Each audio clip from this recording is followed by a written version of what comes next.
नमस्कार।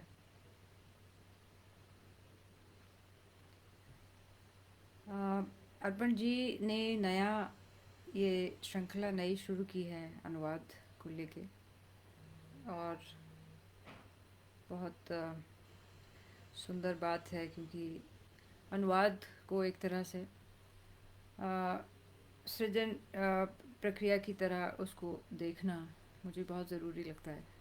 और एक अच्छा अवसर है जिस पर इसकी बात की जा सकती है, एक ऐसे काम के बहाने जो मेरे बहुत ही निकट है। ये विंसेंट वैन गॉग के चित्रों की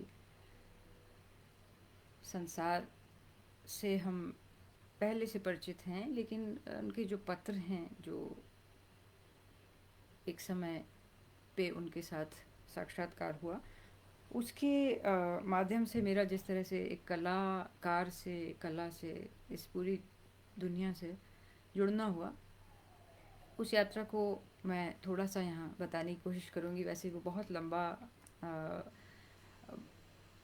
घटनाक्रम है, जिसमें धीरे धीरे आपको समझ भी आता है कि आप कहाँ से क्या चीज़ करने का बीड़ा आपने उठाया है। लेकिन मैंने जब करना ऐसे शुरू किया तो उसका अंदाज़ा उतना नहीं था। मैं स्कूल के बाद बड़ौदा कला महाविद्यालय में पेंटिंग पढ़ने चली गई थी, और मैंने वही करने का सोचा था जीवन में, पेंटर बनना है। पेंटर में बनने जैसा क्या है, सीखने जैसा क्या है, कॉलेज जाके उसको फाइन आर्ट्स में पढ़ना है, ये सब पता नहीं था। और चित्रों की दुनिया से ही वास्ता था, तो उस तरह से मन में ये था कि वहीं जाना है। फिर वहाँ पहुँच कर जो अकादमिक माहौल था चित्रकला का, उसमें कुछ फिट नहीं हो पाई। तो समझ नहीं आ रहा था कि क्या है, यहीं तो आना चाहते थे, यहाँ आ गए हैं और सब कुछ है। इसके बावजूद कुछ था जो ठीक से पकड़ में नहीं आ रहा था कि क्या बात है, कि मन नहीं लग रहा है, क्या है। ठीक है, उम्र भी उस तरह की थी, स्कूल से सीधे घर से जाना और ये सब भी था, लेकिन उसके अलावा कुछ ऐसा था जो वहाँ पे जुट सा नहीं रहा था। तो फिर मुझे याद है कि एक लाइब्रेरी में वैन गॉग के पत्रों की जो पूरी एक समस्त खंड उसके जो थे, कंप्लीट लेटर्स, उनका मिल जाना जो था वो एक बहुत बड़ी घटना की तरह था। और लाइब्रेरी में मेरा बहुत समय बीता, और पत्रों का जो माध्यम है उसके साथ मेरा पहले से बहुत एक संबंध अद्भुत किस्म का था, कि पत्र विधा की तरह, पत्र माध्यम की तरह उनके साथ अपना जुड़ाव, पत्र में जो एक आदमी दूसरे आदमी को लिखता है, जिस तरह की अंतरंगता एक पत्र में हो पाती है, वो उस विधा की बहुत ख़ास बात है। कि जिस तरह से यहाँ वैन गॉग थियो को लिख रहा है, तो ये एक तरह से एक इस तरह की आत्मा का दूसरे से जो वार्तालाप है, जो संवाद है, उसका सीधा संबंध बहुत कुछ उस अनकहे से होता है जो वो दोनों आपस में बांटते हैं। और इसलिए ये एक बहुत ही विशेष किस्म का संवाद है, जो इन पत्रों के सहेजे जाने में, जो कि थियो की जो पत्नी थी जोआना, केवल उनकी वजह से आज हमारे पास ये पत्र हैं। क्योंकि वैन गॉग, जैसा हम जानते हैं, विंसेंट अपने उम्र के 39वें बरस में चले गए, और थियो उसके बाद 6 महीने ही वो भी रह पाए, और फिर जोआना बच गई। और हर कमरे और हर दराजों से झांकते हुए विंसेंट के चित्र घर भर में भरे पड़े थे, और उसके पत्र। तो बहुत ही कठिन उनके लिए ये काम रहा होगा, मैं समझती हूँ, लेकिन उन्होंने ये बहुत बड़ा काम किया, जिसमें अनुवाद, पुस्तकाकार, उनको लाना, एक जगह एकत्रित करना। तो बहुत मैं इस आज के दिन में इन सब को, लोगों को भी याद करना चाहती हूँ, जहाँ से ये प्रेरणा होती है। जब उन पत्रों को मैंने पढ़ना शुरू किया, तो मुझे याद है कि मैं भी बहुत पत्र लिखा करती थी उस दौरान, और हर पत्र में विंसेंट की बात, उसके उद्धरण, उसके पत्रों में से कोई वाक्य ऐसा आ ही जाता था। और अपनी बहन को और माँ को तो अब इतने पत्र ऐसे लिखे जिसमें उनके सिवा कुछ था ही नहीं, सिर्फ़ विंसेंट के पत्रों में से, सिर्फ़ विंसेंट के पत्रों में से। कहीं-कहीं उसकी नकल में कुछ चित्र भी बना के भेज रहे हैं पत्रों में ही कि हाँ, हम भी समझ रहे हैं कैसे इस चीज़ को, क्योंकि हम भी कुछ यहाँ नया सीख रहे हैं, वो सब करते हुए ये अनुवाद जहाँ मैंने करना शुरू किया, उसका मुख्यतः प्रेरणा मुझे लगता है कि ऐसे ही रही कि अंग्रेज़ी ना जानने वाले बहुत सारे मेरे ऐसे मित्र थे जिनको मुझे लगा कि ये अगर इन्होंने ये पत्र नहीं पढ़े, तो बहुत अनर्थ होगा, मतलब जीवन में कुछ कमी है अगर इसको आपने नहीं पढ़ा तो। उस वजह से मैंने ये शुरू किया, तो उस समय पुस्तक का विचार कहीं नहीं था। और फिर मुझे अभी लगता है, आज भी मैं जब सोच रही थी इसके बारे में तो मुझे लग रहा था कि शायद बड़ौदा कला महाविद्यालय में अपनी पढ़ाई कंटिन्यू ना करने के पीछे शायद विंसेंट का भी कुछ हाथ रहा होगा मेरे जीवन में, क्योंकि वहाँ कुछ मन नहीं लग पाया, और मन लेकिन अ, कला के प्रश्नों में और उसके दुनिया में और गहरे ही जाता गया, लेकिन उस अकादमी माहौल से मैं अपना वो बिठा नहीं पाई। तो मैंने छोड़ दिया, 1 साल के भीतर मैं वहाँ छोड़ दिया मैंने, और फिर मैं साहित्य की तरफ और फिर मैं सिनेमा की तरफ गई। लेकिन विंसेंट ने नहीं छोड़ा। तो उस तरह से ये काम अनुवाद का जो वहाँ कहीं शुरू हुआ था, वो चलता रहा, और क्योंकि और भी बहुत कुछ चल रहा था और किताब बनाने का ऐसा मन में था नहीं तब। तो लगभग 10 वर्षों तक ये काम धीरे-धीरे चलता रहा, और फिर धीरे-धीरे उसमें वो किताब का एक स्वरूप सा आने लगा, क्योंकि पत्रों की संख्या बहुत अधिक है, करीब 1950 के लगभग इनके पत्र हैं, और उन सारों को तो लेना संभव नहीं है। और दूसरा, एक इसमें एक नेगेटिव प्रेरणा जिसे कहते हैं मेरे लिए इस किताब को बनाने के पीछे, वो एक बहुत फेमस किताब जो अधिकतर आप लोगों ने भी शायद पहले उसी से पढ़ा होगा, मैंने भी उसी से पढ़ा है, लेकिन इरविंग स्टोन की जो लस्ट फॉर लाइफ किताब थी, उसको पढ़कर मुझे बहुत बेचैनी हुई, और मुझे वो अच्छा नहीं लगा उसका स्वरूप। मुझे ऐसा लगा कि वो उन्हीं किताबों के अंबार में एक और किताब है जो एक चित्रकार के रूमानीकरण, उसके एक रोमांटिक, एक बहुत ही अपने ही विनाश पे आमादा एक पागल कलाकार, इस तरह की इमेज को ही वो सुदृढ़ करती है जो ऑलरेडी हमारे सबके मनों में स्थिर कर दी गई है। और ऐसा मैं नहीं, ऐसा विंसेंट को बहुत करीब से जानने वाले, जो उसके सारेमी में जहाँ वो बाद में रहे, जहाँ उनका बहुत इम्पोर्टेंट काम लास्ट के दौर में हुआ, वहाँ रहने वाले बहुत ही आम किस्म के किसी इंजीनियर ने थियो के बेटे को बाद में पत्र लिखा था, जिसमें उन्होंने लिखा कि और ये मेरे लिए बहुत महत्वपूर्ण है, और इस किताब को जो हम लोगों ने बनाया उसमें ये विचार बहुत अ, अहम था कि ये सिर्फ पत्रों का अनुवाद नहीं है या सिर्फ उनका सिलेक्शन नहीं है, लेकिन ये एक किताब का अनुभव हम इसमें कैसे दे सकते हैं, कैसे एक कंप्लीट एक पूरी किताब बन सकती है जिसमें सारा भाव जो हमें ये सब कुछ पढ़ के, उनका सारा काम देख के, और ये सब जो हमारे भीतर होता है उसको एक किताब में कैसे समेटा जाए। ये नहीं सिर्फ कि पत्रों का एक संकलन है। तो इसलिए हमने इसमें फिर एक परिशिष्ट बनाया जिसमें ऐसे ये इंजीनियर जो थे उनका पत्र, और जो एक बहुत बड़े उस समय के क्रिटिक थे, उन्होंने एक बहुत सुंदर वैन गॉग पे लिखा था, वो इस तरह की कुछ चीज़ें उसमें परिशिष्ट की तरह शामिल की गई हैं। और मुख्यतः तो क्योंकि वो चुने हुए पत्र हैं, तो इरविंग स्टोन से मुझे, जो मैं बोल रही थी कि एक विपरीत किस्म की धारा से एक मेरे ऊपर एक प्रेरणास्पद प्रभाव हुआ, कि मुझे लगा कि मुझे ऐसा कुछ नहीं करना है जो इन्होंने किया है, क्योंकि मुझे इससे थोड़ी तकलीफ़ थी कि ये एडिटिंग करके सिर्फ चुने हुए चमकते हुए वाक्यों को ले लेना या एक तरह की बात को ही जमा करते जाना, उसमें से वो सब कुछ को हटा देता है जो विंसेंट को एक बहुत ही अ, मानवीय कलाकार की तरह हमारे सामने रखता है। वो सब सेंसेशनलाइज होने में वो सब उसके बाहर छूट जाता है फ्रेम से। और ऐसी कई किताबें जिनके बारे में ओलिवियर ने भी लिखा था कि ये 300 किताबें वैन गॉग पे निकली हैं, लेकिन इन सभी में जो है एक तरह के कलाकार के रूमानीकरण पर जोर है। और अभी भी 300 किताबों के बाद भी मुझे लगता है कि अभी भी इस कलाकार पे किताब वास्तव में लिखी जानी अभी भी बाकी है। और ये वो बंदा है जो कि उस गांव में रहता था और वो जानता था और देखता था इस कलाकार को कि ये यहाँ है, और उसको बहुत समय तक उस पागल खाने में, असाइलम में भी रहना पड़ा, जहाँ वो पागल तो था नहीं। तो सबसे सबसे महत्वपूर्ण काम उस दौर का उसका वहाँ का है। तो ये अनुवाद की जो प्रक्रिया थी वो मेरे लिए कम से कम इस किताब में एक बहुत ही अलग ढंग से शुरू हुई, जिसके पीछे कुछ चंद लोग, मेरे अपने दोस्त और कुछ ऐसे लोग थे, प्रिय लोग, जिनको कि मैं ये पत्र पढ़ाना चाहती थी और मुझे लगता था कि ये पढ़ना बहुत ज़रूरी है। तो वहाँ से करते करते इस तरह से वो चुने जाने लगे और उनका चुनाव हुआ।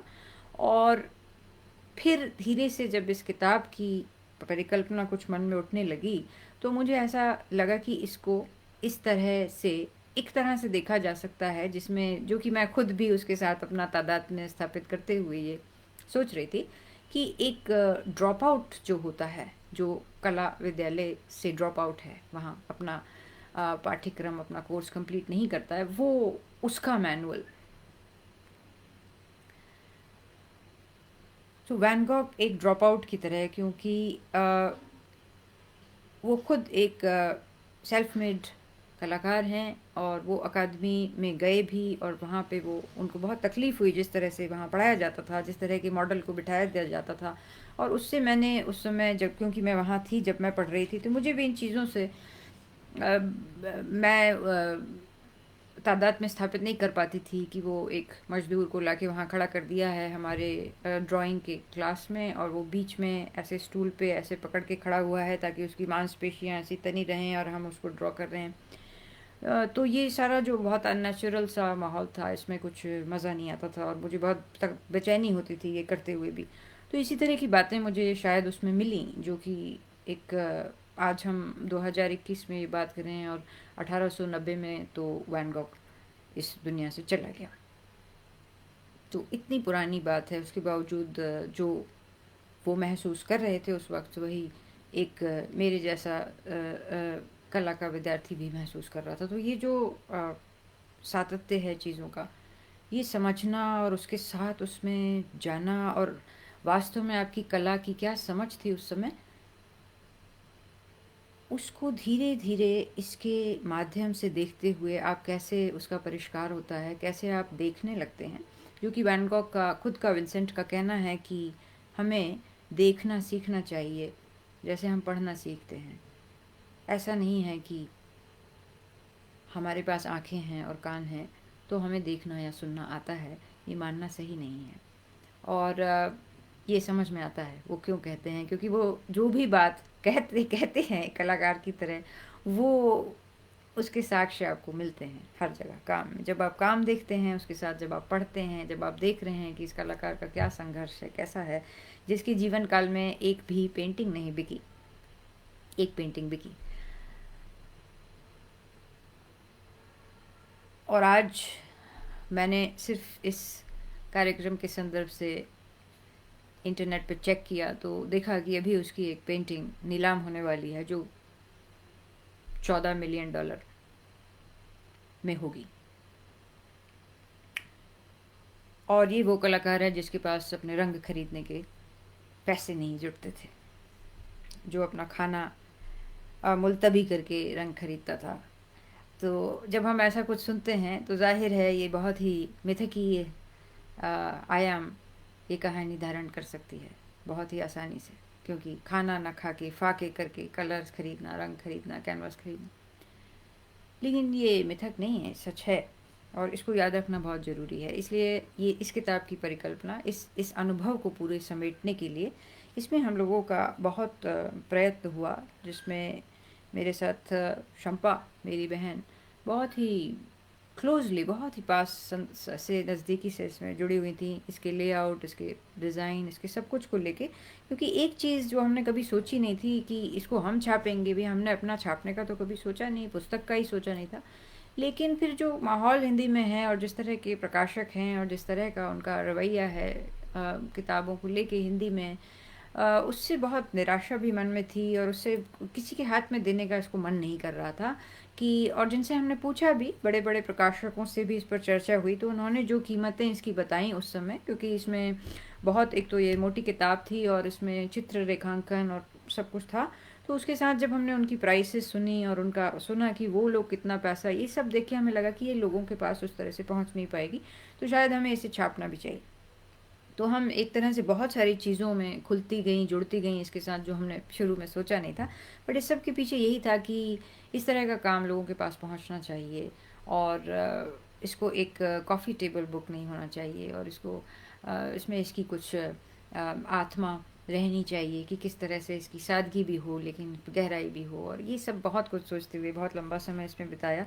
और फिर अ, भोपाल में भी हम इसको छपाने के वो नहीं ढूंढ पाए, तो फिर इंदौर में हमने इसको ले गए। वहाँ पे हमने बहुत बहुत ही सुंदर दो कलाकार हमारे मित्र थे वहाँ, राजेश जी, पंकज जी, इनके साथ हमने इसको लेआउट वहाँ पर किया और वहाँ की स्वाध्याय प्रेस ने इसे बहुत ही सुंदर अनुभव रहा उनके साथ काम करने का कि उन्होंने इसको जिस तरह से छापा और पूरी आई, तो ये एक बहुत सुंदर काम हुआ। उसके बाद हमने इसका ये बताना यहाँ पर एक बहुत अच्छा वो है कि उसमें इतने लोग जुड़ते रहे, तो कभी कभी ऐसा लगता है कि जिस तरह की चीज़ होती है उसकी अपनी आत्मा और उसका अपना आकर्षण होता है कि ऐसे लोग उससे आके जुड़ जाते हैं, ये हमारा काम है और ये सबका काम बन जाता है।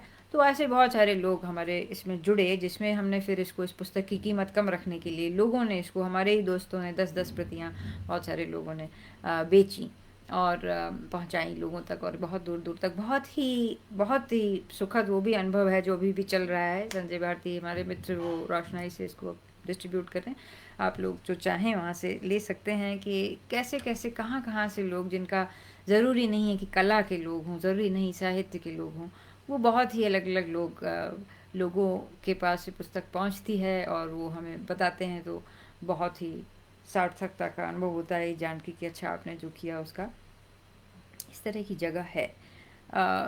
कि अनुवाद करते हुए मुझे जो इसमें से मिला है, वो सबसे महत्वपूर्ण ये चीज़ मुझे लगती है कि इसके अलावा एक पूरी इला भट्ट की पुस्तक का भी मैंने अनुवाद किया इसके बाद ही, इसके बीच में इनफैक्ट, कि जिस तरह से ये दो लोग हैं, इनके काम को जिस तरह से पढ़ना हो पाया, वो सिर्फ इसीलिए कि मैंने ये अनुवाद किया।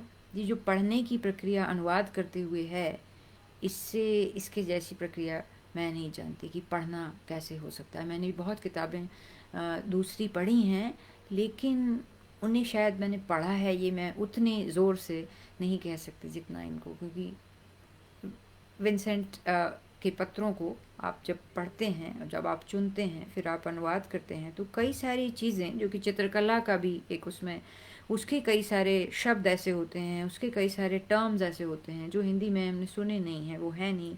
उनको सोचना, उस बात को, कई कई कभी कभी बातें इतनी उसमें बहुत जटिल, बहुत कठिन विचार होता है, तो उसको उसके फ्लो में ला पाना, ये सब बहुत चुनौतीपूर्ण मुझे लगा। दोनों ही काम बहुत अलग किस्म के थे, इलाजी का पुस्तक और ये भी। तो इसमें बहुत उसको करने के लिए कम से कम 10 साल से ये काम इसलिए भी चलता रहा क्योंकि करीब 3 बार मैंने इनको पूरा रिवाइज किया है, पूरे 3 ड्राफ्ट सारे पत्रों के हुए। ये करीब 125 पत्र हैं,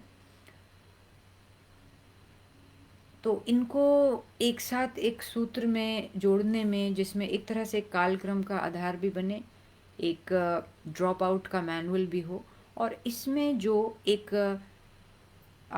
स्वयं के परिश्रम से, स्वयं के इनिशिएटिव से बना हुआ जो कलाकार है, वो किस तरह से खोजें कर रहा है अपने काम में, जिसमें रंग को लेके, ख़ास तौर से रंग विधान को लेके जो वैन गॉग का काम है, रंग दर्शन, वो बहुत ही महत्वपूर्ण है। तो वो भी एक था जो इसमें बहुत उस तरह से मुझे लगा कि आना चाहिए कि धीरे धीरे धीरे कहाँ से शुरू करके बात को वो कहाँ ले जाता है, जो वो आप उसके काम में देख सकते हैं। एक कला मर्मज्ञ के तौर पर आप उसे वहाँ पहचान सकते हैं, लेकिन एक कलाकार किस ढंग से अंदर से इस चीज़ को समझ रहा था, वो काम करते हुए कैसे धीरे धीरे नई नई खोजें कर रहा था हर दिन। वो जो कह रहा है कि देखना हमें सीखना चाहिए, उसका क्या मतलब है? वो कैसे देख रहा था और वो हमें कैसे दिखाएगा? क्योंकि देख लेना भी एक चीज़ है जिसको वो बोल रहा है सीखना चाहिए, लेकिन देख लेने के बाद दिखाना वो बिल्कुल अलग चीज़ है। और भी एक लेयर, तो वो कई उसमें परतें हैं जिनके पार धीरे धीरे धीरे धीरे एक कलाकार पहुंचता है। तो ये सारी चीज़ें इसमें कर पाना, मुझे लगता है कि अनुवाद इसलिए मैं मुझे बहुत ही सृजन कर्म से बिल्कुल भी भिन्न नहीं लगता, बल्कि उससे और कठिन थोड़ा लगता है, क्योंकि इसमें एक तरह से पुनर्सृजन, जैसे हम कह सकते हैं कि दूसरे की बात को पहुंचाने के लिए एक दूसरी भाषा में उसको अपना बनाना पड़ता है। तभी आप उसका माध्यम बन सकते हैं, कि आप वो माध्यम बन जाएं जिसके आप न रहें उसके बीच में। आप करें वो अनुवाद, लेकिन आप दिखें ना, आप इनविजिबल हो जाएं, तो आपके पार से आप सिर्फ एक माध्यम की तरह वो बात पहुंचा सकें जो लोग चाहते हैं उसको। तो मुझे लगता है कि वही एक मुख्य चीज़ थी इसके पीछे ये करने की, क्योंकि इस पूरे जो उनके अखंड जो पत्र थे, उनका जो संचयन, उनका जो किताबें थीं लाइब्रेरी में हमारे, वो बहुत पुराना एडिशन था, हार्ड बाउंड, इतने बड़े बड़े वॉल्यूम्स थे उसके, जिस लाइब्रेरी में ही वो मिल सकते हैं। अब तो मिलेंगे भी नहीं वो एडिशन शायद। और उतना मुझे तब पता भी नहीं था कि किसने क्या कैसे कहाँ से क्या किए हैं। वो तो बहुत धीरे धीरे इनके साथ जुड़ाव बना। तो लेकिन वो अनुभव साथ में रह गया, और वो शायद इस किताब को बनाने में भी अंत तक काम आया है। और पूरे अनुवाद के दौरान भी आपके दिमाग में वो रहा है कि ये जैसे इसमें एक पूरा कला का सिद्धांत, एक पूरा उससे पाठ से गुजरने जैसा है। कैसे अपनी प्रैक्टिस का एक रोज़नामचा जैसा है, या इस ऑनेस्टी के साथ, इस ईमानदारी के साथ, इस उत्कटता के साथ कोई अपने अंतरतम अनुभव का साझा या तो कर नहीं पाता, या करता नहीं है कई कारणों से। और शायद उसके लिए एक ऐसी दूसरी आत्मा का होना बहुत ज़रूरी है, जो थियो वैन गॉग के लिए था, एक किस्म का आईना, किस्म का ऑल्टर ईगो, जहाँ आप वो बातें कह पाते हैं जो कई बार शब्दों में कही नहीं जा सकती, क्योंकि वहाँ उस समझ लेने का एक भरोसा रहता है।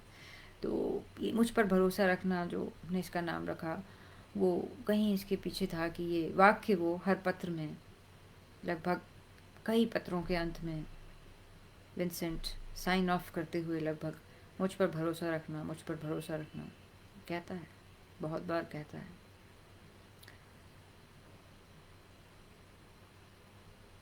बार बार वो इस चीज़ के साक्ष्य देने की कोशिश करता है, क्योंकि थियो उसे पैसा भेज रहा है जिसके आधार पर वो काम कर पा रहा है कि मैं कर रहा हूँ, मैं और कर रहा हूँ, मैं बहुत जी जान से जुटा हूँ, मैं सुबह से शाम तक ये करता रहता हूँ, ये देखो मैंने बनाया। तो ये पत्रों में एक, इसलिए जो ये लगातार जो स्केचेस इस बुक में, इस पुस्तक में हमने शामिल किए हैं, वो भी इस तरह से हैं कि वो सारे जैसे कि वो एक एक सबूत सा दे रहा है कि ये मैं कर रहा हूँ। तो अगर वो पोटैटो ईटर्स पर काम कर रहा है, तो वो उसके दौरान जितने स्केच कर रहा है, फाइनली उस संयोजन पर अल्टीमेटली पहुँचने के लिए वो सारे स्केचेस, वो सारे, वो बार बार पत्र में थियो के लिए सिर्फ वो स्केच बना रहा है, सिर्फ ये देने के लिए प्रमाण कि मैं काम कर रहा हूँ, ये है, इसको देखो, इसमें मैंने किया है।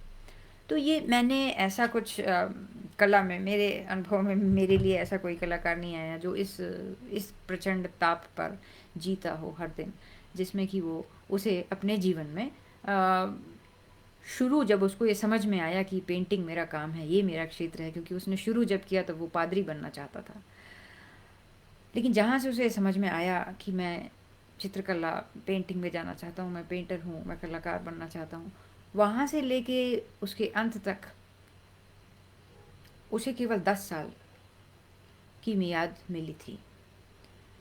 और लगभग वो शुरू में ही एक पत्र है कहीं जिसमें वो थियो को लिखता है कि जन्मदिन है उसका, और थियो के जवाब में वो पत्र के लिख रहा है कि मुझे लगता है कि मुझे मेरे पास अब लगभग 10 एक बरस हैं, और सच में उसके पास 10 एक बरस ही थे। तो तो इनके इसलिए ये पूरी चीज़ जो अनुवाद का काम था मेरे लिए, वो एक अनुवाद के ना होके एक बहुत ही अलग किस्म का काम बन गया, जिसमें अगर मुझे अब ऐसा लगता है कि अगर मुझे विंसेंट वैन गॉग नहीं मिले होते अपनी बड़ौदा की लाइब्रेरी में, तो शायद मैं ये नहीं होती जो मैं अभी हूँ। ये मेरा जीवन ये नहीं होता। मेरी बहुत कुछ मेरा जो है वो उससे जुड़ गया। तो ये बहुत ही जीवन और कला और सारे कुछ से बहुत करीब सारी चीज़ें आ जाती हैं जहाँ वहाँ पर ये ले गया। और ऐसी बहुत सारी चीज़ें हैं जिनको आप अनुभव करते हैं, जिनके बारे में आप सोचते हैं, लेकिन आपको उसका साक्ष्य ऐसे किसी कलाकार में, ऐसे किसी व्यक्ति में मिलना आपके लिए बहुत महत्वपूर्ण बात होती है। उसकी गूंज वहाँ मिलना, वो साक्ष्य वहाँ मिलना, आपकी बात को, आपके अजीब से हिचकिचाते हुए विचारों को जिस तरह की दृढ़ता दे देती है, वो मुझे लगता है कि ये हम अ, बहुत जीवन भर शायद कभी कभी खोजते रह सकते हैं। तो ये इस तरह की एक भाव यात्रा ये बन पाती है। इसके लिए मुझे लगता है कि अनुवाद मैंने बहुत पहले शुरू कर दिया था करना, एक तरह से बचपन में ही, जब मुझे लगा था कि हाँ, बच्चों के साथ कुछ नाटक करना है स्कूल में, कॉलोनी में, दुर्गा गणेश उत्सव में। तो वहीं से कुछ नाटकों का कुछ अनुवाद वहीं से शुरू हो गया था। तो इतना कुछ ठीक से याद नहीं है कि अनुवाद को अनुवाद की तरह बस करना है, क्योंकि ये नाटक करना है और बच्चों को जुटाना है, करना है, तो वो कर दिया। इस तरह से वो बहुत ही सहज भाव से आता गया भाषा में। और हमेशा उसका कारण कुछ ऐसा रहा कि उसे करना बहुत ज़रूरी है, इसलिए कर लेना चाहिए। और मुझे लगता है कि ये हिंदी में क्योंकि वो हमारी भाषा है, और उसमें उसको लाना, उसको एक्चुअली उनके काम को, उनके विचार को, उनके भावों को आत्मसात करना केवल इस तरह से अनुभव के माध्यम से हो सकता था, जिसमें अनुवाद आप उसको एक दूसरी भाषा में ला रहे हैं। तो ये मुझे लगता है कि अनुवाद का एक बहुत ही ज़रूरी पक्ष है। और हम में से कई लोग अनुवाद करते हैं, उनको ये अनुभव हुआ ही होगा कि ये किसी टेक्स्ट को, किसी विचार को अपना बनाने में, अपनी भाषा में समझने में और उसे वहाँ संप्रेषित करने के लिए जो आप करते हैं, वो आपका हिस्सा कैसे बन जाता है।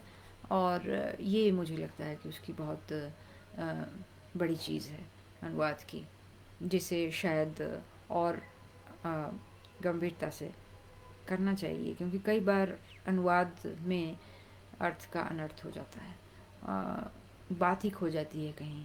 तो वो भाषा और सारे सवालों को एक साथ लेके चलना आसान नहीं है, बहुत वक्त भी लगता है। और ऐसा भी लगता है कि अपना काम छोड़ के ये काम, लेकिन जब तक वो अपना काम नहीं लगता तब तक वो नहीं हो सकता। तो मुझे भी ये कभी ऐसा नहीं लगा कि ये मैं अपना काम छोड़ के ये कर रही हूँ, ये मुझे अपना ही काम लगा। तो शायद ये भी इसका कारण होगा कि जिसकी वजह से ये हो पाया। तो मुझे लगता है कि मैं इसमें से कुछ पत्र अ, पढ़ना चाहूँगी, ताकि इसका कुछ स्वाद आपको मिल सके किताब का।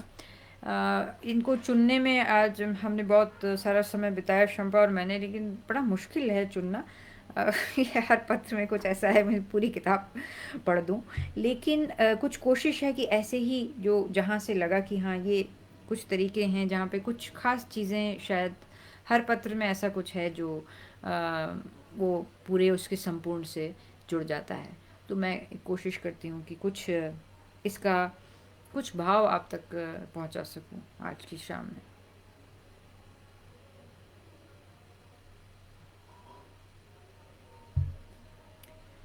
प्रिय थियो, अभी अभी मुझे घर से एक बहुत ही सुंदर पत्र मिला है। तुमने मेरे जीवन और काम के बारे में उन्हें जो भी बताया, उससे उन्हें कुछ तसल्ली मिली लगती है। इसके परिणाम अच्छे के सिवा कुछ और नहीं हो सकते। सब तुम्हारा ही किया हुआ है, यहाँ तक कि शायद तुमने मुझे कुछ अधिक ही सराहा है। शायद मैं भी उस तारीफ के काबिल भी नहीं। घर पर लोग अपने आसपास के वातावरण से वाकई खुश नजर आ रहे हैं, और तुम्हें भेंट कर लबालब भी हैं। वो तो खैर मैं भी हूँ, तुमसे मिलकर परम तृप्त। तब से रह रह कर मुझे तुम्हारी कही हुई बातें याद आती रहती हैं। अपने स्वास्थ्य के बारे में जो तुम कह रहे हो, उससे मुझे बहुत फिक्र होती है। मैं तो बिल्कुल स्वस्थ हूँ, जब तक मैं अपने को सख्ती से काम में यूं जोते रखता हूँ। जैसे मुझे कभी कोई रोग रहा ही ना हो। तब तक सब बढ़िया रहता है। हालांकि मैं अब भी पूर्णतया स्वस्थ महसूस नहीं कर रहा। शाम ढलने तक देह में एक टूटन सी आ जाती है, लेकिन इतनी फिर भी नहीं कि मेरे काम पर असर डाल सके। इस हफ्ते मैंने लकड़ी के छापों के लिए कुछ स्केचों पर डट कर काम किया। अभी तक जो मुझे सबसे अधिक संतोषप्रद लगा है, उसमें और कुछ नहीं, बस खुदी हुई ज़मीन का एक टुकड़ा है, जिसमें से भूरी काली सफ़ेद रेत उघड़ आई है, जैसी एक बरसात के बाद धरती की खुली सीवन में से उघड़ आती है। यहाँ वहाँ बिखरे मिट्टी के डल्ले रोशनी का कोई वलय पकड़कर गहरा जाते हैं। इस चित्र के खत्म होते न होते एक और जोरदार झपाटा आया, जो लगभग 1 घंटा चलता रहा। यानी वैन गॉग तूफान के बीच खड़े होकर तूफान को पेंट करने की कोशिश कर रहा है। मुझसे फिर भी काम को जारी रखने का मोह न छूटता था। मैं मोर्चे पर ही डटा रहा और मैंने एक बड़े वृक्ष के नीचे अपना डेरा जमा लिया। जब तूफान गुजर गया और कौवे दोबारा उड़ने लगे, तो मुझे बहुत खुशी हुई कि मैं लौट नहीं गया और डटा रहा। बारिश ने मिट्टी के रंग को जिस खूबसूरती से गहराया था, वह असाधारण था। मुझे गीली मिट्टी में घुटने तक डूबकर बाकी का काम करना पड़ा। इन्हीं सब परिस्थितियों के चलते ही मैं साधारण मजदूरों के कपड़े पहनता हूँ। इस तरह मैं उस जमीन के टुकड़े का चित्र लेकर ही घर लौटा। मॉव ने सही कहा था, ये एक और पेंटर था जो दोस्त भी था वैन गॉग। मॉव ने सही कहा था, मिट्टी के ढेलों को कागज पर उतारना सचमुच एक चुनौती है। दूसरा अध्ययन था जंगल में पड़े बांझ के उन हरे कुंदों का, जिनके आसपास सूखी लकड़ियां बिखरी पड़ी थीं। वहीं कहीं सफ़ेद झक पोशाक में एक नन्ही बच्ची घूम रही थी। इस पूरे चित्र में सफाई से काम कर पाना बड़ी चुनौती थी, खासतौर से कुंदों की बीच की दूरी को सही आंक पाना। थोड़े से फेरबदल से जैसे दृश्य ही बदल जाता था। मैं उसे ऐसा बनाना चाहता था कि उस सब के बीच व्यक्ति सांस ले सके, आसानी से उन कुंदों के बीच घूम फिर सके। पेंटिंग की बात कर रहा है, यहाँ तक कि उसे लकड़ी की गंध भी महसूस हो। इन दोनों ही कामों में बहुत आनंद आया। एक और चीज़ थी स्केवेनिंगन में, जिसमें मुझे ऐसा ही आनंद आया, और वह था अलस सुबह की बरसात से तरबतर रेतीले पठार का एक हिस्सा।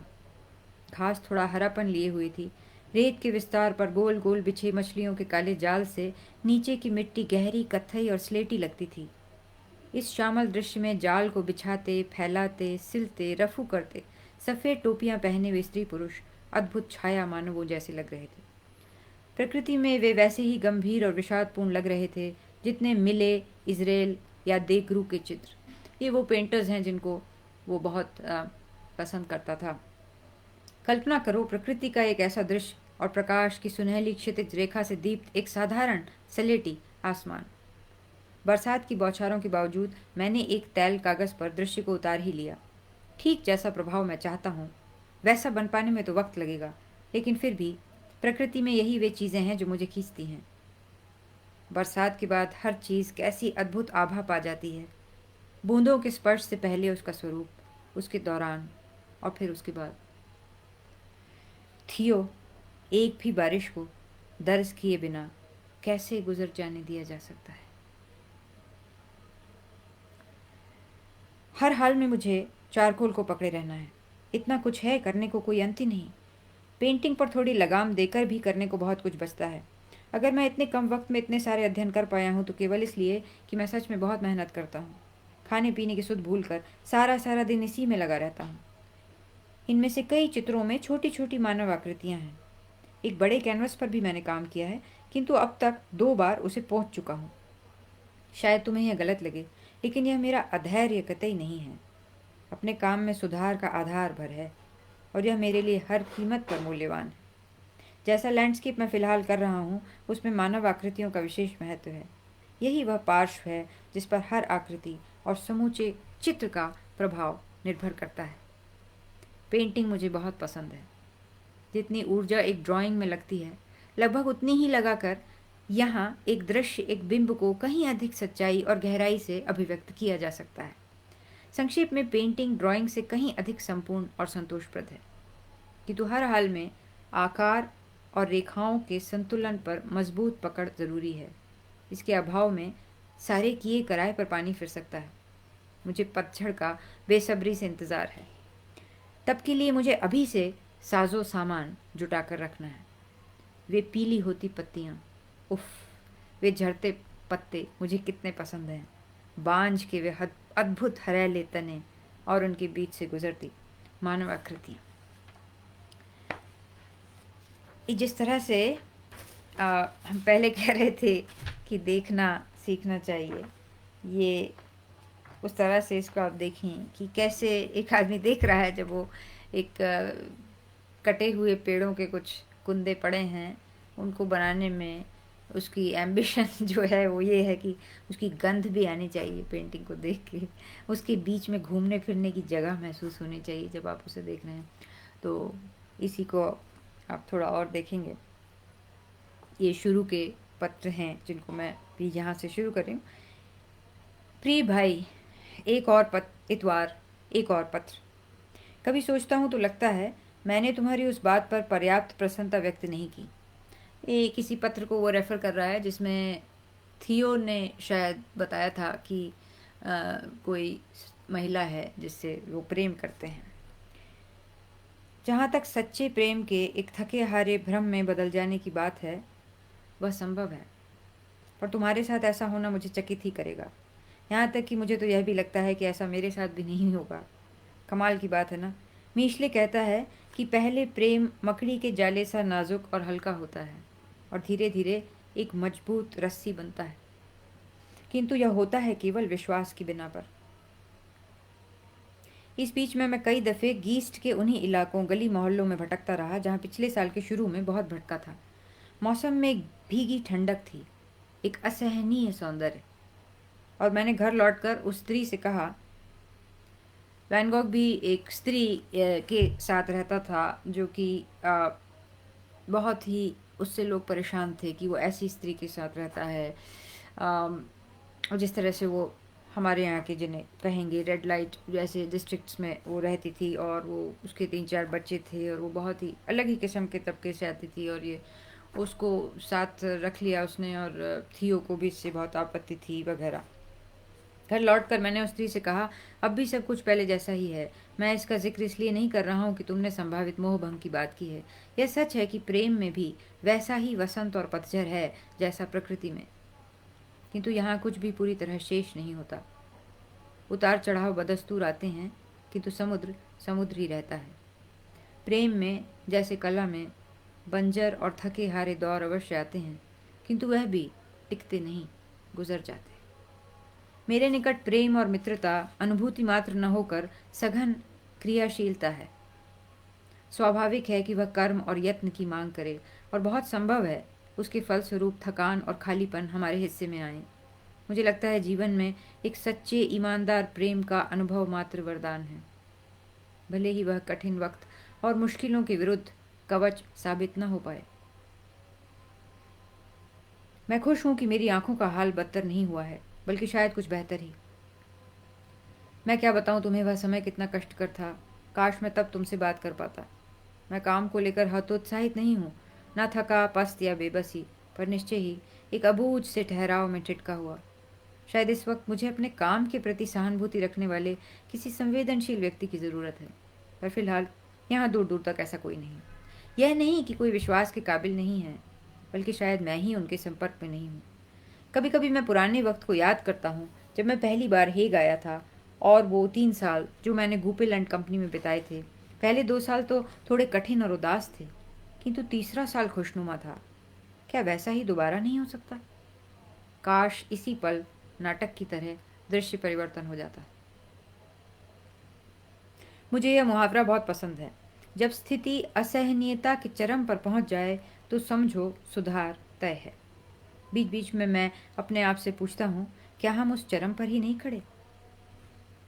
यह सुधार मेरे लिए बिल्कुल असमय न होगा। खैर, देखते हैं क्या होता है। कुछ समय पहले मैंने मीशले की किताब वे लोग पढ़ी थी, किंतु किसी वजह से अभी मुझे उसकी बहुत याद आ रही है। वह पुस्तक कुछ जल्दबाजी में लिखी हुई लगती है, और अगर कोई उसे मीशले की पहली पुस्तक के रूप में पढ़े तो शायद वह उसे उतनी अच्छी ना भी लगे। किंतु चूंकि मैं उसके अन्य काम जैसे वह स्त्री, प्रेम, समुद्र और क्रांति का इतिहास आदि से वाकिफ हूँ, सो मुझे वह अपने एक प्रिय चित्रकार के रफ स्केच जैसी लगी वह किताब। मेरे लिए इसी में उसका सौंदर्य था। मीशले का लेखन और उसकी शैली मेरे लिए स्पृहणीय है। निश्चय ही ऐसे कई लेखक होंगे जो मिशेले की शैली को नापसंद करते हों, जिस तरह ऐसे कई चित्रकार हैं जो इज़राइल की शैली व तकनीक को कतई पसंद नहीं करते। मिशेले अनोखी दृष्टि व भावभूमि वाला व्यक्ति है और वह अपने आवेगों को जस का तस कागज पर लुटाने से नहीं कतराता। यहाँ तक कि वह तकनीक और रूपाकारों के सामान्य आग्रहों से भी प्रायः अछूता ही रहा आता है। किसी भी रूपाकार में अपनी बात को ढालते हुए उतना जतन करता है कि जो उसे वास्तव में समझना चाहते हैं समझ लें। वे लोग किताब भी उस तरह से प्रथम अनुभूति का दस्तावेज नहीं है जितना कि एक अनगढ़ अपितु सोची परखी अवधारणा का निरूपण। कुछ हिस्से थोड़ी जल्दबाजी में प्रकृति से उतार सुगठित हिस्सों से जोड़े गए हैं। कल डीबॉक का फर कोट देखकर उसके अच्छे समय का कुछ कुछ आभास हो रहा था। मैंने उसे कई महीनों से नहीं देखा था और अभी हाल ही में वह एक सुंदर फर कोट में लिपटा हुआ मिला। फिर यह भी कहना मुश्किल है कि वह स्वयं उस कोट में कितना खुश लग रहा था। क्या तुमने कभी किसी ऐसे व्यक्ति के प्रति सहानुभूति अनुभव की है जो स्वयं को प्रसन्न दिखलाते हुए भी तुम्हें दुखी और हताश दिखे? और ऐसा भी कि अगर मैं उसकी ओर दोस्ताना हाथ बढ़ाऊं तो मुझे इसमें अपने उपहास की अनुभूति हो और उसका विश्वास पाना लगभग असंभव लगे। अगर उससे इसका आग्रह किया जाए तो वह साफ कह देगा कि मुझे अपनी राह स्पष्ट दिखती है और मैं उस पर अडिग रहने वाला हूँ। ऐसा कुछ मुझे डीबॉक के संग लगता है और हालांकि मुझे उससे बेहद सहानुभूति है और मैं उसके काम का प्रशंसक भी हूँ, मुझे लगता है कि हमारे विचार जीवन और कला दोनों पर ही परस्पर विरोधी हैं और मुझे नहीं लगता कि हमारा सहकार तनिक भी मददगार साबित हो सकता है। कुछ मित्रताएं तोड़ना कभी कभी बहुत मुश्किल हो जाता है, पर अगर मुझे स्टूडियो में जाकर सोचना पड़े कि हर महत्वपूर्ण बात से बचते हुए फालतू बातों पर बात करते रहो और कम से कम आने वाले कल को लेकर तो विचार अपने ही पास रखो, तो यह मुझे एक अलगाव की अपेक्षा अधिक दुख देगा। मेरे निकट सच्ची मित्रता का महत्व बहुत अधिक है और उसके एवज में तथाकथित मित्रता को जगह देना मेरे लिए संभव नहीं। अगर दोस्ती की इच्छा दोनों ओर से यकसा हो तब कई मतभेद होते हुए भी अलगाव उतनी सहजता से नहीं आ पाता। कुछ गलतफहमियां या लड़ाइयां होती भी हैं तो वे समय के साथ मिटती जाती हैं, किंतु नकली मित्रता में कड़वाहट का आना तय है, चूंकि उसमें स्वतंत्रता की कोई जगह नहीं है। भले ही व्यक्ति अपने असली भावों को अभिव्यक्ति ना दे, वे दबे पांव आकर उस संबंध को घुन की तरह लग जाते हैं और दोनों में से किसी को कोई भी लाभ पहुंचा सकने में सर्वथा असमर्थ होते हैं। फिर जहां मित्रता मात्र एक शब्द है, वहां अविश्वास है और उससे जुड़े सब तरह के षड्यंत्र भी। यहाँ थोड़ी सी आपसी समझ और सच्चाई जीवन की कठिनाई काफ़ी कम कर सकती है। इस बीच व्यक्ति जो जैसा है का अभ्यस्त हो जाता है, किंतु यह भी कोई स्वस्थ परिस्थिति नहीं। अगर अपने इस समय में 30, 40 या 50 वर्ष पीछे जाना संभव होता तो हमें यह अधिक स्वाभाविक लगता। माने तुम और मैं उस पिछले दौर में शायद बेहतर महसूस करते, पर ऐसा नहीं लगता कि आने वाले 50 वर्षों में कोई इस दौर के लौटने की चाह करेगा। अब फिर से एक बार याद कर लें कि ये एक शताब्दी पहले की बात है, लेकिन ये हमारे अभी के समय पे भी कितनी मौजू बैठती है जो ये बात कह रहे हैं।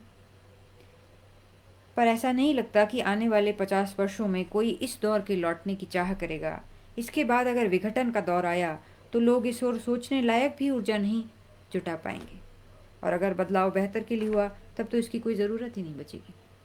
मुझे यह कतई हास्यास्पद नहीं लगता कि बीच में ऐसा बंजर काल आए, चूँकि जिसे डच इतिहास में पेरिविग्स और क्रिनोलिन्स का दौर कहा जाता है, उसकी शुरुआत भी मूल्य आदर्शों के नकार और रूढ़िवादी सोच में ढल जाने में ही मानी गई थी। संभावनाओं के चरम पर डच लोग रेम्ब्रा के बिरादर ही कहलाएंगे। रेम्ब्रा बहुत बड़े चित्रकार हैं, हॉलैंड के ही।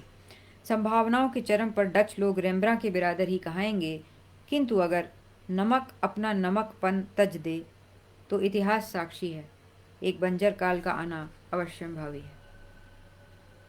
कभी कभी अचरज होता है कि ऐसा आमूल चूल परिवर्तन जिसमें सब कुछ सर के बल खड़ा हो जाए कभी मात्र आधे दशक के काल में आ सकता है। इतिहास पर एक हल्की सी नज़र में लगातार आते बदलावों को देखते हुए लगता है कि हर व्यक्ति तौलता परखता रहता है और उसका सोच फिर उसके कर्म पर असर डालता है।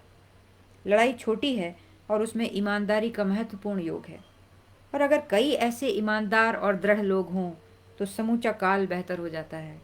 कम से कम ऊर्जावान और गतिशील तो हो ही जाता है। हाँ, हाल में जो तुमने लिखा मुझे बार बार याद आता है। मुझे लगता है तुम्हारी वह स्त्री जिससे तुम अभी मिले हो और वह जिसके साथ मैं रह रहा हूँ, में ज़मीन आसमान का अंतर होगा। किंतु शायद जिस बात में वे समान हैं वह है उनका दुर्भाग्य और उनका स्त्रीत्व। क्या तुम्हें ऐसा नहीं लगता कि किसी से ऐसे कमज़ोर निहत्थे क्षणों में मिलकर उसके प्रति एक अजीब समर्पण का भाव उमड़ता है? कुछ यूं कि उस व्यक्ति से बिछुड़ने का विचार भी कल्पनातीत लगता है। ऐसी मुलाकात जो लगभग एक आत्मिक उपस्थिति जैसी है। कभी कभी मुझे यह बात सालती है कि जिस स्त्री के साथ मैं रहता हूँ वह न पुस्तकों को समझती है न कला को, किंतु इसके बावजूद उसके प्रति मेरा लगाव क्या यह साबित नहीं करता कि हमारे बीच एक सच्चा जुड़ाव है। संभव है आगे चलकर वह सीख जाए और हमारा आपसी संबंध सुदृढ़ हो सके। किंतु फिलहाल खासतौर पर बच्चों के चलते वह मजबूर है। किंतु फिर बच्चों की वजह से उसका यथार्थ से सामना होता रहता है, जिससे हर दिन वह एक नई चीज़ सीखती भी है। पुस्तकें, वास्तविकता और कला में मेरे लिए कोई अंतर नहीं है। वास्तविक जीवन से छिटका खड़ा व्यक्ति अंततः मुझ में ऊब ही पैदा करेगा, जबकि उन दोनों के बीच खड़ा व्यक्ति बहुत कुछ जानने, समझने और महसूस करने लायक होता है।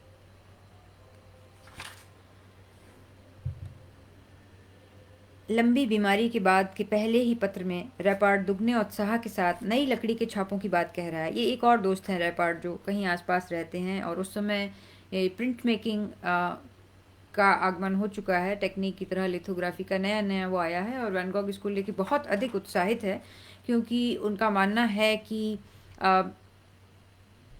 अपने घर में चित्र टांगने का अवसर सबको मिलना चाहिए और उसके इतने ऊंचे दाम नहीं होने चाहिए। ये विसंगति, विडंबना है कि आज वैन गॉग के चित्र, जैसे हमने कहा, मिलियंस ऑफ डॉलर्स में पता नहीं किसके घर में टंगे हैं।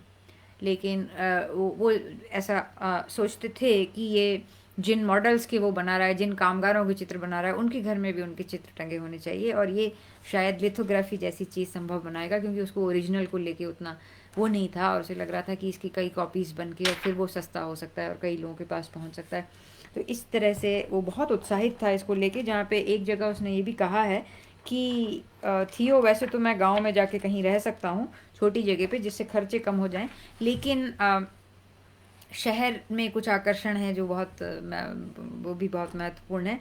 ऐसा लगता है कि भले रेलगाड़ी, क्योंकि रेलगाड़ी भी इसी समय आ रही है इसी दौर में, तो वो बोलता है कि भले ही रेलगाड़ी नज़रों से ओट रहे तो कोई बात नहीं है, लेकिन प्रिंटिंग प्रेस के पास रहना चाहिए। तो उस समय का बहुत बड़ा एक दौर जो हम जानते हैं कि बहुत ही, जिसने आमूलचूल परिवर्तन लाया हर क्षेत्र में, उसमें से प्रिंटिंग प्रेस भी एक था। तो लिथोग्राफी की बात यहाँ कर रहे हैं। एक थोड़ा उसके बाद का पत्र है।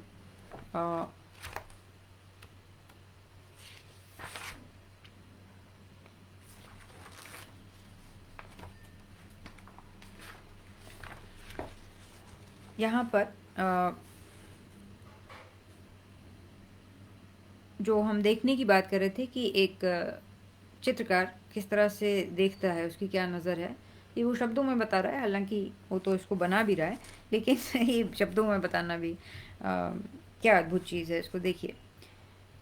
प्रिय भाई, तुम्हें अपनी इस ज़्वीलू गांव की यात्रा के बारे में मुझे बताना ही होगा।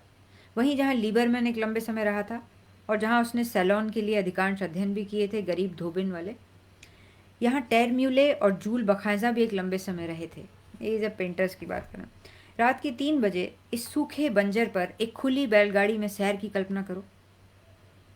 पौ फटते ही सूर्य की प्रथम किरण के साथ ही मैदान में छितरी उन झोपड़ियों के आसपास मुर्गे बांकने लगे। हमने भी कुछ झोपड़ियाँ पास से देखीं जो लंबे पतले पतले पॉपुलर वृक्षों से घिरी हुई थीं। उनकी पत्तियों का चुपचाप धरती पर गिरना सुना जा सकता था। पास ही मिट्टी की दीवारों और करौंदे की झाड़ियों से ढका चर्च का एक भग्नावशेष, और दृश्य में दूर दूर तक सपाट मैदान और मकई के खेत। सभी कुछ हूबहू कोरो के सुंदरतम काम जैसा। कोरो एक बहुत उस समय का महत्वपूर्ण चित्रकार। एक शांति, रहस्य और एक निस्तब्धता जैसी कि केवल वही अपने काम में रच पाया है। सुबह के 6 बजे जब हम ज़्वीलू पहुंचे तब भी काफ़ी अंधेरा था और मुझे तो वे सारे असली कोरों की छवियां मुंह अंधेरे ही दिख गई थीं। गांव में हमारा प्रवेश अद्भुत था। हमारे चारों तरफ के दृश्य में थी काई ढकी बड़ी बड़ी ढलवा छतें, अस्तबल, भेड़ों के रेवड़ और खलिहान, बांस के तांबई तनों के बीच जड़े चौड़े मुंह वाले मकान, काई में एक सुनहरा सा हरापन। रंगों पे ध्यान दीजिएगा। जमीन में ललाई या नीली पीली सी झाई वाला सलेटी, मकई खेतों के हरे में शब्दातीत पवित्रता का भाव, गीले तनों पर काले की छायाएं जो पतझर की थिरकती बरसती सुनहरी वर्षा से और उभर आई थीं, और पत्तों के गुच्छे ऐसे कि जैसे उन्हें एक ओर से फूंक मारकर फड़फड़ा दिया गया। और पॉपुलर, बांस, नींबू और सेब के पेड़ों से लुका छिपी करता, उनके बीच की फांक से झांकता चमकीला आसमान, चमकीला व पारदर्शी, सफेद नहीं, एक उजला बैंगनी, लाल, पीले, पीले की हल्की झाई वाला, जैसे उसमें पूरा संसार प्रतिबिंबित हो और जैसे सभी कुछ पर एक झीने मलमल की परत छाई हो। यानी ये उस चित्रकार का देखना है जिसे ये बनाना है, वो कितने लेयर्स में उसको देख रहा है, देखिए। किंतु ज्वीलू में मैं एक भी चित्रकार से नहीं टकराया और लोगों ने कहा जाड़े में यहाँ कोई नहीं आता, और मैं इसी जाड़े में वहाँ तंबू तानने की सोच रहा हूँ। अब चूंकि वहाँ मुझे एक भी चित्रकार नहीं मिला, मैंने मकान मालिक का इंतजार किए बिना पैदल ही वापस चल पड़ने की ठानी। सोचा रास्ते में कुछ रेखांकन भी बनाता चलूंगा। मैंने एक छोटी सेब की बगिया का चित्र भी शुरू किया है और मैं उसी रास्ते वापस लौट चला जिस पर हम एक बार अलग सुबह आए थे। इस क्षण ज्वीलू का पूरा प्रदेश दूर दूर तक नन्हे मकई पौधों से आच्छादित है। इससे नाजुक हरा मैं नहीं जानता, और उसके ऊपर वही हल्की नीलिमा लिए पारदर्श आकाश जो अलग ही प्रभाव बनाता है। शायद उसे पेंट नहीं किया जा सकता, पर फिर भी वह मेरे लिए उस सुर के समान है जिसे जानने के बाद ही मैं अन्य सुरों के उस प्रभाव को ठीक तरह पहचान सकता हूँ। जमीन का एक काला सपाट अंतहीन विस्तार और एक उजला निरभ्र आकाश, इसी मिट्टी में से निकलता वह नन्हा मक्का जिसके हरे से मिलकर यह जमीन काई ढकी लग रही है। ड्रेंथ के पास के उपजाऊ प्रदेश ऐसी ही छटा वाले हैं, सब कुछ धुंध ढका। ब्रायो के सृष्टि निर्माण का अंतिम दिन, ये पेंटिंग का नाम है, के बारे में सोचो। कल सहसा उस पेंटिंग का अर्थ मेरी समझ में आ गया। ड्रेंथ की मिट्टी भी बेचारी ऐसी ही है, पर यह काली जमीन तो कोयले सी काली है, वैसी बैंजनी काली नहीं। और उस पर चहुं ओर बिखरी पड़ी सड़ती गंधाती जंगली घास और पीट। पीट एक कोयले को बनाने की प्रोसेस में निकला हुआ है। वह तो मूर पर पीट के 3 टप्परों में, पुराने खेत खलिहान चौपालों में और नीचे दीवारों वाली बड़ी काई ढकी ढलुआ छतों के नीचे हर तरफ है, और फिर उन्हें चारों तरफ से घेर कर खड़े बांज वृक्ष। घंटों तक उस प्रदेश में चल चुकने के बाद ऐसा लगने लगता है मानो जमीन के इस अंतहीन फैलाव के सिवा संसार में कुछ हो ही ना। साथ में मकई का वह काई हरा, वे जंगली घास से पटे मैदान और वह अनंत आकाश। घोड़े और आदमी तो जैसे कीट पतंगों जैसे नजर आते हैं। बड़ी से बड़ी वस्तु का भान जैसे नहीं रहता, याद रहता है केवल धरती और आकाश। हालांकि इस आदिहीन अंतहीन विस्तार को किनारे रख जब किसी छोटे से ब्यौरे पर ध्यान जाता है तो जर्रा जर्रा चित्रकार मिले का स्मरण कराता है। मैं एक पुराने छोटे से गिरजे के पास से गुजरा, हूँ बहू मिले के चित्र वाला ग्रेविल का चर्च। उस कुदाल वाले छोटे से मजदूर की जगह यहाँ भेड़ का रेवड़ और गड़रिया था जो झाड़ी के किनारे किनारे चल रहा था। असली समुद्र का तो दूर दूर तक नामो निशान नहीं था, पर पीछे जैसे मकई का हरा समुद्र था जिसमें हल से बनी नालियों सी लहरें थीं। प्रभाव एकदम मिले के चित्र जैसा था। ये उसका बहुत ही पसंदीदा कलाकार है। फिर मैंने कुछ जुताई करने वालों को देखा, एक रेत गाड़ी, एक चरवाहा, सड़क ठीक करते कुछ मजदूर और गोबर से भरी कुछ गाड़ियाँ। सड़क किनारे की एक सराय में मैंने एक चरखा काटती स्त्री को भी बनाया, उजली खिड़की के परिदृश्य में गहराई, एक परी कथा के चरित्र सी। उसके पीछे नीला खुला आकाश, नाजुक हरियाली में से गुजरती एक पतली सी पगडंडी और घास में चोंच मारते कुछ एक तीतर।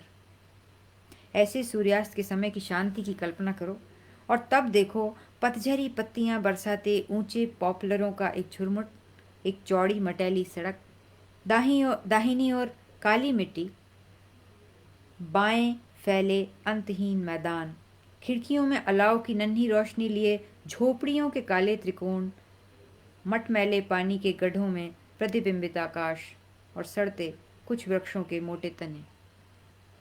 शाम के झुटपुटे में ऐसे दलदल की कल्पना करो जिसके ऊपर साफ आकाश हो और हर ओर जैसे प्रकाश छाया श्वेत श्याम की जुगलबंदी। ये इसकी बहुत लंबी भूमिका किताब की मैंने लिखी है तो उसमें मुझे ये जैसे ये इसमें एक अंश आ रहा है यहाँ पे आगे, जहाँ मुझे लगा कि एक बहुत बड़ी चीज़ जो विंसेंट के साथ यहाँ हो रही है उसमें ये भी है कि एक हमारी अगली कला जो सिनेमा है जो अभी तक आई नहीं है, जहाँ विंसेंट ये लिख रहा है, लेकिन जैसे कि उसकी आहट इसमें देखी जा सकती है। जिस तरह से ये देख रहा है इसको आप देखिएगा, ये सिनेमा के आने के पहले।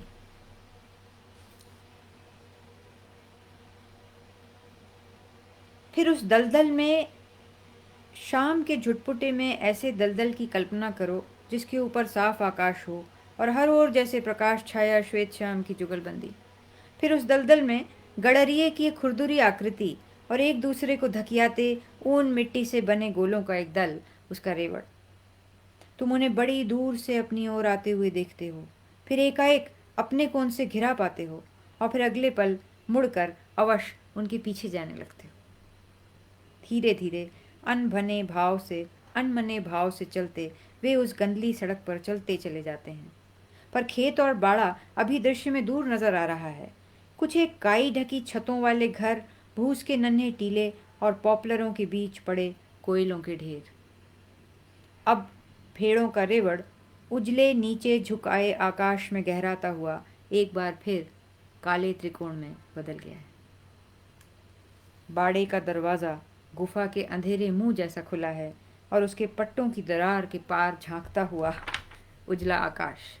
मुझे नहीं पता कैमरा भी ये पकड़ पाएगा कि नहीं। दरवाजे के बगल से गुजरकर वह ऊन मिट्टी के गोलों का पूरा कारवां उस खोह में समा जाता है। उसके पीछे पीछे गडरिया और लालटेन वाली स्त्री अपने पीछे दरवाज़ा बंद करती चली जाती है। उस गोधूली बेला में रेवड़ का यूं घर को लौटना ही मेरा कल का सांध्य गीत था। दिन तो जैसे एक स्वप्न सा गुजर गया। दिन भर मैं ऐसे संगीत में डूबा रहा कि खाना पीना ही भूल गया। मैं अपने संग भूरी डबल रोटी का एक टुकड़ा और एक कप कॉफ़ी ले गया था। पूरा दिन बीत गया और सुबह से शाम तक, बल्कि पिछली रात से अगली रात तक, मैं उस सांध्य रागिनी के सम्मोहन में ही खोया रहा। घर लौटा तो अलाव के पास बैठे हुए मुझे लगा मैं भूखा हूँ, बहुत भूखा। और अब देखो यहाँ बैठे हुए कैसा लग रहा है। ऐसा लग रहा है जैसे मैं सीधे 100 उत्कृष्ट कलाकृतियाँ इस नाम की प्रदर्शनी से लौट कर आ रहा हूँ। ये जो सारे सिनेमा के फ्रेम्स उसे देखे। ऐसे दिन के अंत में हम अपने साथ क्या लेकर लौटते हैं? महज कुछ एक रेखांकन, सो भी रफ। पर शायद कुछ और भी है जो हम अपने भीतर लेकर लौटते हैं। काम के प्रति एक स्निग्ध आस्था। जल्दी लिखना, आज शुक्रवार है और तुम्हारा पत्र अब तक नहीं मिला है। मैं उसके लिए तड़प रहा हूँ। अभी हमारी योजना तय नहीं है, वरना मैं कहता पैसा महीने में एक बार एक मुश्त भेजना बेहतर होगा। मुझे चेक को भुनाने हुग्वीन भी जाना होता है। बहरहाल लिखना जल्द ही। तुम्हारा विंसेंट।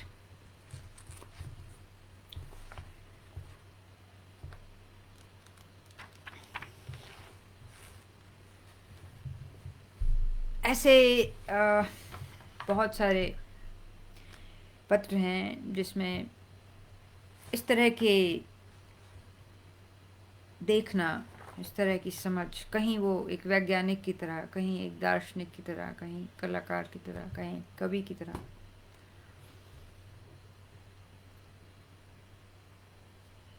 बिखरा हुआ है इसके पूरे पत्रों में।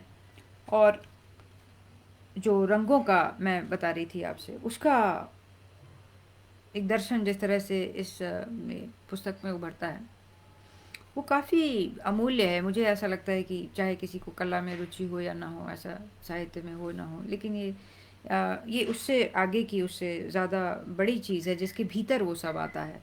तो ऐसे किसी भी व्यक्ति के लिए शायद जिसे अ, जीवन में रुचि हो तो नहीं कह सकते, लेकिन जीवन के प्रति जो एक अदम्य किस्म की एक अम, लगाव हो, और उसको जीने की जो उत्कटता है वहाँ से, और इतने सवाल हों और इतना देखना और समझने से जितना वो निचोड़ सकता है, ये जो चीज़ है जिसमें कितने प्रश्न हैं, कितना जीवन को समझना है, वो सारा कुछ मुझे लगता है कि इसमें बहुत सुंदर तरीके से एक आता है। एक छोटा सा पत्र है, और जो एक पेंटिंग शायद आप लोगों ने देखी हो, वो अपने ही उसके बेडरूम की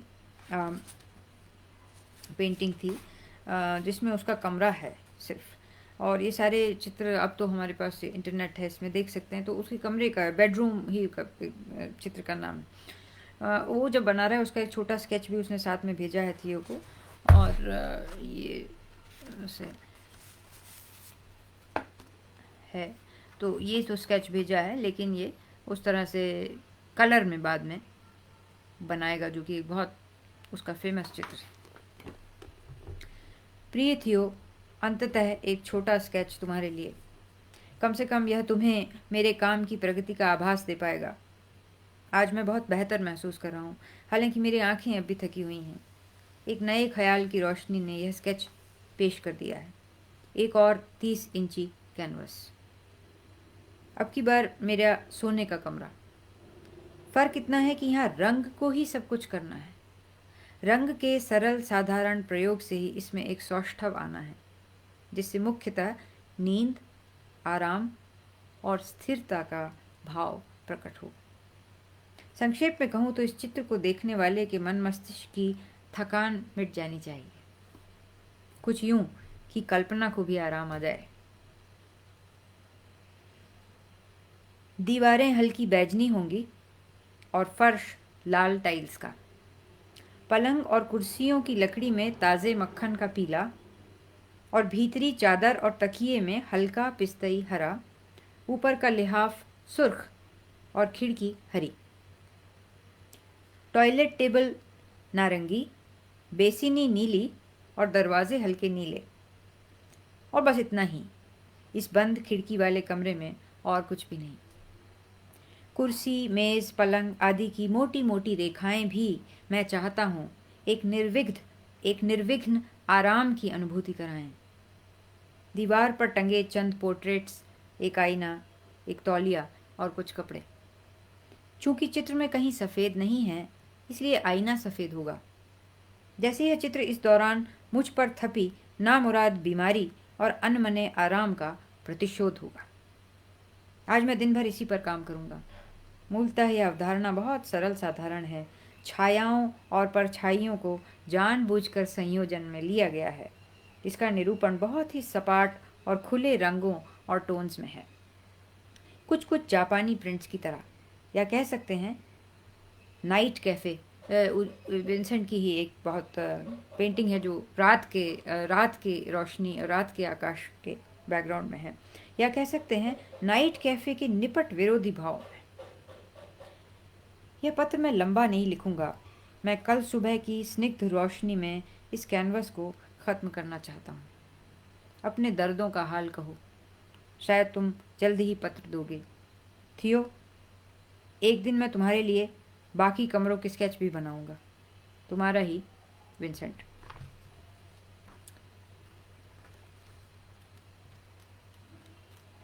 तो इसमें जिस तरह से एक का बहुत ही कहने के लिए, जैसे मैंने कहा आपसे, 10 साल का ही एक अवधि इसमें है, जिसमें जहाँ से उन्होंने शुरू किया अपना काम और जहाँ तक उनके पास समय था वो ये 10 साल ही हैं। लेकिन ऐसे किसी व्यक्ति के लिए जो विंसेंट वैन गॉग थे, जिसने हर पल को इतनी उत्कटता से जिया कि उसके जीने और हमारे जीने में कह सकते हैं जैसे हमारे काल की अवधारणा है कि ब्रह्मा का एक दिन और हमारा एक दिन में बहुत बड़ा फासला है।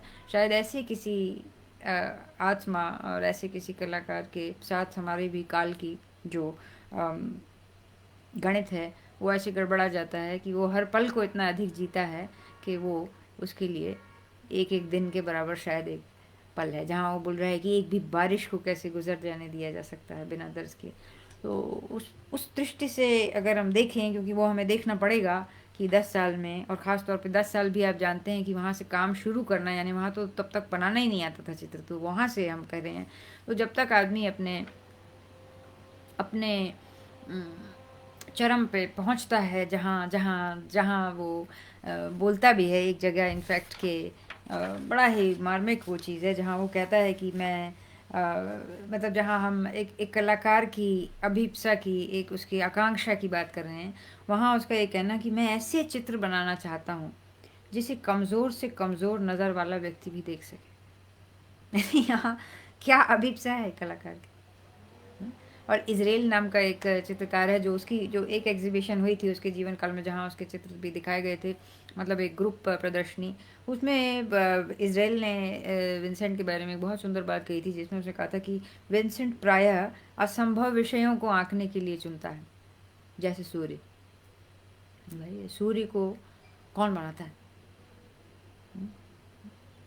अ, या तो हमारे लोग चित्र में होते हैं या बच्चे बनाते हैं। सूर्य को एक विषय की तरह कोई चित्रकार नहीं लेता। और जहाँ पर वो महसूस कर रहा है कि वो अपने सारेमी, जहाँ का मैंने ज़िक्र पहले किया था, जहाँ वो अपने अंतिम अपने चरम उत्कर्ष पर है, उस जो कलाकार को खुद समझ में आता है जब काम उस स्तर पे हो रहा होता है कि अब मैं रुक नहीं सकता। वो एक जगह थियो से कहता है कि मैं एक स्टीम इंजन की तरह काम कर रहा हूँ, मैं रुक नहीं सकता। तो भले ये चित्र बिके ना बिके, तुम मतलब उसको बस इतना है कि ये मेरे चित्र जो हैं वो शायद इतना ही, मैं मेरी उम्मीद है कि ये खाली कैनवस से इनका कुछ अधिक मूल्य होगा। और काम चलता रहे किसी तरह, ये संभावना बन सकी कि मैं रुक नहीं सकता अभी, और मैं पेंटिंग करना शुरू कर दिया, या तो मैं करता ही नहीं, लेकिन अब मैंने कर दिया है। तो इस तरीके से जो चीज़ें हैं जहाँ पे, तो उसकी एक फीलिंग है जो लास्ट में जाके वो बोलता है कि मैं ज्यों ज्यों अधिक बूढ़ा, बदसूरत, बदमिजाज, बीमार और कंगाल होता जाता हूँ, त्यों त्यों जीवंत रंगों में थिरकता पारदर्श सौंदर्य रचकर जैसे इसका प्रतिशोध लेने को तैयार भी होता हूँ। तो जैसे वो बोलता है कि ऐसा होता है जीवन में कि जैसे जो पारखी होते हैं, जो हीरे को बिठाते हैं जवाहरात में, उनको जब तक अपने काम में वो हीरे को जड़ने की महारत हासिल होती है, तब तक उनकी नज़र कमज़ोर और हाथ कांपने लग चुके होते हैं। ये दोनों स्थितियाँ साथ में होती हैं। तो ये एहसास उस समय आपको हो रहा है जब आप महसूस कर रहे हैं कि आप उस जगह पर काम कर रहे हैं, लेकिन उसी के साथ, जैसा कि वैन गॉग का था, जैसा उसने लिखा है कि एक भूरी रोटी का टुकड़ा और एक कॉफ़ी का कप, वो भी खाना भूल गया, लेकिन आधे समय तो वही होता नहीं था उसके पास। तो वो इतना कम खा के, इतना कम कहाँ से आदमी काम कर रहा है इनफैक्ट।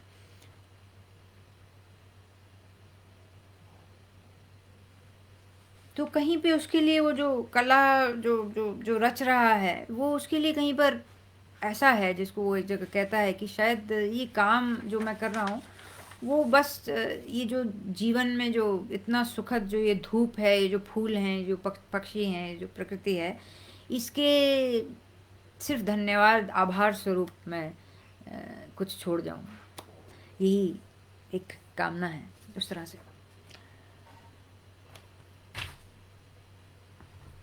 तो इसमें किताब में कुछ पत्र थियो के भी हैं, और कुछ उसकी बहन को उसने लिखे हैं, एक आध माँ को लिखे हैं, कुछ कुछ इस तरह की भी शामिल करने की कोशिश है इसमें, जहाँ पे थियो ने भी कुछ पत्र लिखे। वो कितने बचे, क्योंकि विंसेंट तो यहाँ से वहाँ जा रहा था, और उसके पास कितने बचे होंगे, यही इस पे ये शामिल किए हैं जोआना ने।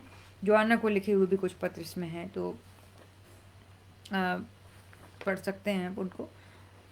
एक मैं पढ़ना चाह रही थी, वो अगर मुझे मिल जाता है तो इसके पहले अ,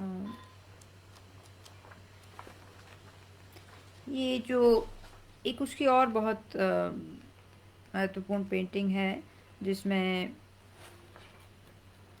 एक और चीज़ जिसको बोल सकते हैं कि इसको करने के दौरान जिस तरह एक प्रक्रिया समझ में आती है कि क्योंकि एक ये डायरी नहीं है, डायरी में एक अलग तरह का होता है, लेकिन ये क्योंकि मित पत्र हैं और पत्रों में एक से दूसरे तक जो बात पहुंच रही है, उसकी वजह से जिस तरह से आप समझाते हैं कि आपने ये विषय क्यों चुना या आप ये क्यों कर रहे हैं, तो ये जिस तरह से वो एक आलू खाने वाले, जो मैं पोटैटो ईटर्स बोल रही थी, वो जो पेंटिंग है जो कि बहुत फेमस भी बाद में हुई, उसके ऊपर लिखते हुए भी वो किस तरह से बता रहे हैं कि ये मैंने विषय क्यों चुना, इसको मैं क्यों बना रहा हूँ। इसमें उसके छोटे छोटे ब्यौरों में, क्योंकि कुछ नहीं है कि वो आलू खोदने वाले लोग हैं जो रात में बैठ के, उनके पास वही है जो आलू है, वो बैठ के खाते हैं और यही पेंटिंग का विषय है उनके चित्र का, और वो उसको बना रहा है। और वहाँ पर उसकी आकांक्षा क्या करने की है, तो वो कहता है थियो को कि ये मैं सिर्फ ये दिखाना चाहता हूँ इस चित्र में कि ये खेतिहर, ये मजदूर, ये जो आलू खोदते हैं, जो बोते हैं, जो काम कर रहे हैं, उन्हीं हाथों से, यही हाथ हैं जो आप पेंटिंग में वो हाथ देख रहे हैं जिससे वो आलू खा रहे हैं, यही हाथ हैं जिससे उन्होंने आलू बोए हैं और निकाले हैं, और यही वो खा रहे हैं। बस इतना ही मैं दिखाना चाहता हूँ। और इसमें जो अंधेरा है उनके घर में, वो जो एक लैंप की रोशनी है जिसमें ये चारों पांचों लोग बैठ के टेबल के आसपास खा रहे हैं, इस दृश्य में क्या है, तो उस समय भी एक बड़ी विसंगति है। इसको इस तरह भी कला को देखना पड़ता है हमें कई बार, जो समय के साथ पता चलती है, जो वैन गॉग के केस में बहुत ही स्पष्ट है कि कैसे उस समय में थियो भी उससे लगातार कह रहा था कहीं कि ये तुम कुछ ऐसे खुशनुमा विषय क्यों नहीं लेते, कुछ ऐसा मनोहर क्यों नहीं बनाते, क्योंकि लोग ये दुखद और ये गरीबी और ये ये संघर्ष और ये दुख दुख नहीं देखना चाहते, अपनी दीवार पर नहीं टांगना चाहते, तो तुम ऐसा कुछ क्यों नहीं बनाते कि जैसे पार्क में दो लोग टहल रहे हैं। तो ये जिस तरह से वो उस समय कह रहा था कि मुझे तो यही आकर्षित करता है, और ये कितना सौंदर्य है इसमें, जैसे पीछे भी हमने देखा कि किस तरह से आप दलदल में आप किस तरह का सौंदर्य देख रहे हैं और किस तरह का आप बताने की कोशिश कर रहे हैं। वो शायद बताना भी बहुत मुश्किल है, लेकिन समय किस तरह से करवट लेता है, और फिर यही चित्र एक दिन इतने ज़्यादा बड़े हो जाते हैं कि वो कलाकार से भी बड़े हो जाते हैं। और ये एक उसके ऊपर एक है, मैं आलू खाने वाले चित्र पर काम कर रहा हूँ, बस यही तुम्हें बताना चाहता हूँ। मैंने इस बीच सर के कुछ नए अध्ययन बनाए हैं और हाथ तो बहुत बदल गए हैं। मेरी कोशिश है कि किसी तरह उसमें प्राण फूक जाएं। पता नहीं पोर्टिए इसके बारे में क्या कहेगा। आलू खाने वाले को मैं तब तक नहीं भेजूंगा जब तक मुझे इत्मीनान न हो जाए कि उसमें कुछ बात है ही। उसमें तुम्हें कुछ ऐसा मिलेगा जो मेरे काम में अब तक नहीं मिला होगा, कम से कम इतनी मुखरता से तो नहीं ही। मेरा आशय जीवन से है, मैं इस पर स्मृति से ही काम करता हूँ, पर तुम जानते ही हो कि मैं इन सिरों पर पहले कई बार काम कर चुका हूँ। कुछ ब्यौरों को सुधारने के उद्देश्य से मैं हर रात वहाँ एक चक्कर लगाता हूँ, किंतु कल्पना के स्तर पर मैं अपने सजग दिमाग को तनिक ढील देता हूँ, जो कि अध्ययन में नहीं होता। यहाँ किसी रचनात्मक प्रक्रिया की गुंजाइश नहीं होती, यहाँ तो कल्पना से ही खुराक मिलती है जो आगे की रसद बन सके। पर तुम्हें मालूम है मैंने पोर्टिए को क्या लिखा? अब तक मैंने सिर्फ अध्ययन ही बनाए हैं, पर आगे चित्र भी आएंगे, और फिलहाल मैं इसी बात पर कायम रहूंगा। यह दूसरी बार है कि डेलाक्रॉय की किसी बात का मुझ पर इतना गहरा असर हुआ है। पहली तो उसकी रंगों की अवधारणा को लेकर था, पर बाद में उसका दूसरे चित्रकारों के साथ एक संवाद भी मेरे देखने में आया जो रचना प्रक्रिया के बारे में था। तुम्हारी ओर से सुनने के बाद ही यह चित्र मैं तुम्हें भेजूंगा, बल्कि यह अभी पूरा ही कहाँ हुआ है। सबसे मुश्किल चीज़ें, सिर, हाथ और उस दल के चरित्रों का संयोजन पूरे हो गए हैं। शायद इसमें तुम्हें वह दिखे आज जो तुम कभी कह रहे थे, वह कुछ बहुत ही व्यक्तिगत, किंतु साथ ही ऐसा जिसमें दूसरे चित्रकारों की अनुगूंज हो, एक पारिवारिक पहचान सी। हालांकि वह तुम्हें मेरे पिछले अध्ययनों में मिलता अगर तुम उनकी तुलना दूसरों के अध्ययनों से कर पाते। चूंकि हर व्यक्ति उसे अपने स्वभाव के भीतर से ही देखता है, एक सलाह जो मैं तुम्हें देना चाहता हूँ यह है कि समय को फिसल जाने मत दो। मेरे काम में यथासंभव मेरी मदद करो, और आज के बाद जो भी अध्ययन मैं तुम्हें भेजूँ उन्हें एक जगह इकट्ठे रखते जाओ। मैं भी उनमें से किसी पर अपने हस्ताक्षर नहीं ठोक रहा हूँ, चूंकि मैं नहीं चाहता वे चित्रों की तरह इधर उधर भटकें और फिर हमें एक मुकाम पर पहुंचने के लिए बाद उन्हें दोबारा खरीदना पड़े। पर इस बीच तुम उन्हें किन्हीं कला मर्मज्ञों को दिखला सकते हो। एक दिन कोई और ठीक यही काम करना चाहेगा। इन्हीं अध्ययनों का संग्रह। कलाकार जानता है मैं रोज सुबह घर से निकलकर हर चीज पर धावा बोल देना चाहता हूँ, बाहर खेत में या घरों में, बल्कि मैंने यह करना शुरू भी कर दिया है। तुम कला व्यवसाय के लिए कोई नई जुगत सोच रहे हो। कला प्रेमियों के प्रति दया और सहानुभूति का भाव नया तो नहीं है, बल्कि वह ऐसा भाव है जो कभी पुराना नहीं होता। अब जैसे बिक्री की गारंटी का प्रश्न है, मैं तुमसे पूछता हूँ, क्या सफल ख्यातनाम चित्रकार के एक चित्र की कीमत में किसी अज्ञात नए अच्छे कलाकार के 20 अध्ययन एक कला प्रेमी के लिए अच्छा सौदा नहीं होगा? ये उसको एक वो बता रहा है कि इस तरह क्यों नहीं करते। अगर मैं तुम्हारी जगह होता और इतने नए युवा चित्रकारों को जानता तो मैं निश्चित तौर पर उनके अध्ययनों को बाजार में लाने का प्रयत्न करता। तो वैन गॉग एक गुपिलैंड कंपनी, जो उसने पहले कहा था, एक गैलरी थी उस वक्त जिसके यहाँ काम करता था कुछ समय, और बाद में थियो वहीं पे काम करता है। तो इसलिए वो उसे कह रहा है कि तुम एक चित्र के व्यवसाय में हो, वो बेचने खरीदने के व्यवसाय में है। अगर मैं तुम्हारी जगह होता और इतने नए युवा चित्रकारों को जानता तो मैं निश्चित तौर पर उनके अध्ययनों को बाजार में लाने का प्रयास करता। चित्रों की तरह मोटे कांच फ्रेमों में मढ़े हुए नहीं, बल्कि गहरे लाल या काले गिलेट के माउंट पर जड़े, ताकि वो सस्ते रह सके, ताकि पहुंचे सबके पास।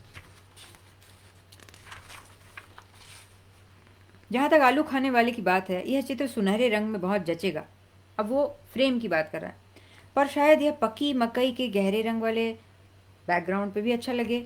ऐसी किसी पार्श्व के बिना उसको ठीक तरह से देखा नहीं जा सकता। गहरे पार्श्व में वो ठीक से उभर कर नहीं आ पाएगा, और कमज़ोर रंग के पार्श्व में उसका प्रभाव बिल्कुल ही नष्ट हो जाएगा। इसलिए क्योंकि इसमें एक बुझे बुझे से सिलेटी कमरे का अंतरंग है। वैसे देखो तो यह दृश्य वास्तव में एक सुनहरी परिधि से घिरा हुआ है। कमरे का अलाव और सफ़ेद दीवार पर गिरता उसका उजाला दृश्य को देखने वाली आंख के बिल्कुल करीब है। फिलहाल यह सुनहरा रंग, जो वो कह रहा है कि दीवार पे और फ्रेम में हो, फिलहाल यह सुनहरा रंग चित्र के बाहर है, पर वही पूरे दृश्य को एक सही परिप्रेक्ष्य में लेकर आएगा। तो मैं फिर दोहराऊंगा कि इसे गहरे सुनहरे या तांबई में ही फ्रेम कराना ठीक रहेगा। अगर तुम भी इसे जैसा है वैसा ही देखना चाहते हो तो यह याद रखना, इसकी सुनहरे से निकटता उन कोनों में खास रोशनी से छू देती है जहां आपको उसकी कतई उम्मीद नहीं होती, और इसी तरह ऐसा ना करने पर समझो यह रोशनी उन कोनों से छिन जाती है और वे कोने, वे सतहें कुछ बुझ से जाते हैं। इसमें छायाएं गहरे नीले रंग में बनी हैं। यह पीला सुनहरा जैसे इसे दीप्त कर जीवंत बना देता है। कल मैं इसे अपने एक मित्र के पास आइंडहोवन ले गया था। उसने हाल में ही पेंटिंग करना शुरू किया है। 3-4 दिन में वहां जाकर उस पर पानी का एक हाथ फिरा अंडे की सफ़ेद जर्दी चढ़ाकर पूरा कर दूंगा। वह व्यक्ति, जो अभी चित्रकारी के कुछ गुर ही सीख रहा है, इसे देखकर बहुत खुश हो गया। वह पहले इसका अध्ययन भी देख चुका था और कहता था उसने कल्पना नहीं की थी कि रेखाओं और रंगों को इस ऊंचाई तक ले जाना इतनी दक्षता से संभव हो पाएगा।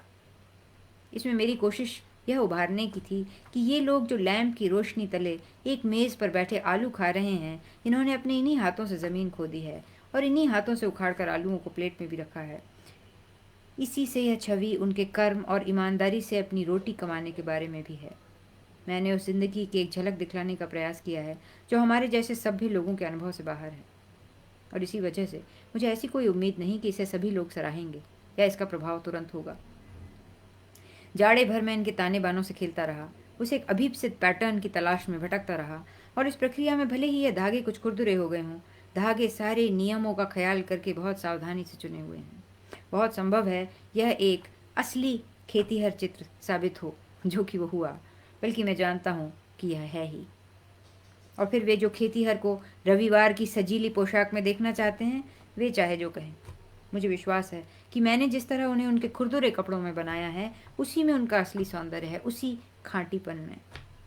मेरी आंखों को एक खेतीहर घर की लड़की अपने धूल भरे थिगड़े लगे नीले स्कर्ट और कमीज में एक भद्र महिला से कहीं सुंदर प्रतीत होती है। यही वह नीला है जो मौसम, हवा और सूरज की छुअन से दिन के हर पहर में अनेक रंगों में ढलने का मादा रखता है। भद्र महिला की पोशाक में इस नीले का स्वभाव जैसे नष्ट हो जाएगा। एक खेतीहर पर रविवार की चर्च ड्रेस की बजाय उसके खेत का ढीला सुथन्ना ही फबता है, उसी में वह असली लगता है। इसलिए एक खेतीहर के चित्र को वह ढर्रे की सभ्य मुलायमियत या चिकनापन देना गलत होगा। अगर एक खेतीहर के चित्र में भुने गोश्त, धुएं, आलू की गंध है तो ठीक है, वह स्वास्थ्य के लिए हानिकारक नहीं। अगर अस्तबल घोड़े की लीद से बहकता है तो दुरुस्त है। अगर खेत की हवा से पकी मकई या आलू या खाद की गंध तिरती आती है तो वह स्वास्थ्य के लिए लाभदायक है, खास तौर पर शहरी लोगों के लिए। संभव है ऐसे चित्र उन्हें जीवन के बारे में कुछ नया सिखा जाएं। और फिर कला के इस यथार्थ पर इत्र फुलेल छींटने का क्या अर्थ? क्या पता तुम्हें इसमें कुछ मिलेगा या नहीं, उम्मीद है मिलेगा।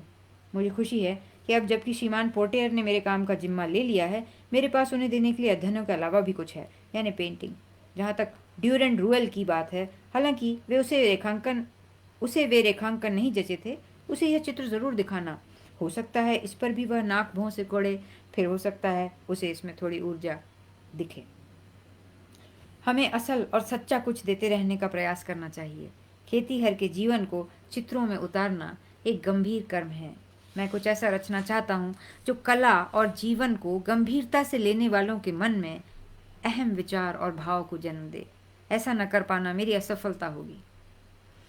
मिले, दिगरू और कई अन्य चित्रकारों ने जो दृढ़ चरित्र का उदाहरण सामने रखा है और घटिया, सस्ते, गंदे फिक्रे और टिप्पणियों के अनदेखी करने की मिसाल रखी है, उसके चलते ऐसे रोड़ों के आगे लड़खड़ाना शर्मनाक होगा। खेतीहरों के बीच रहते हुए, उनकी तरह सोचते, महसूस करते हुए, उसी तरह उनके चित्र बनाने का कोई अर्थ है, क्योंकि जो हम हैं उसके बारे में तो कुछ खास बदला नहीं जा सकता। यह खेतीहरों की अपनी दुनिया कितनी अलग है और कई मायनों में हमारी सभ्य दुनिया से कितनी बेहतर है। हर मायने में नहीं, क्योंकि कला और ऐसे ही अन्य सरोकारों से उनका कोई लेना देना नहीं है।